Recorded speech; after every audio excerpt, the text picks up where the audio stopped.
J'ai rencontré Sviatlana par l'intermédiaire d'une de ses amies, Nastia, qui vivait avec mon copain Nicolas sur Paris. Bien que Sviatlana soit beaucoup plus jeune que moi, c'est une sorte de personnage de roman russe et je pense que sa biographie serait beaucoup plus longue que la mienne. Donc on finit par se marier et nous vivons toujours ensemble. Sviatlana est née au goulag de Inta, au cercle polaire en territoire komi.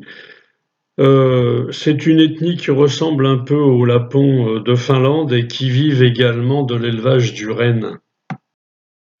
Sviatlana est née d'une mère ukrainienne, d'une famille déportée au goulag et d'un père russe. Inta, c'est un goulag qui se trouve au nord de celui de Vorkuta, où ont été détenus les pilotes espions américains. Les températures, c'est -50 l'hiver et des nuits polaires de 4-5 mois. Si Staline a déporté les gens pour des raisons politiques, il l'a fait également pour exploiter des richesses dans des régions inhospitalières où les gens seraient peut-être pas venus de leur plein gré. Et à Inta, c'est l'exploitation du charbon.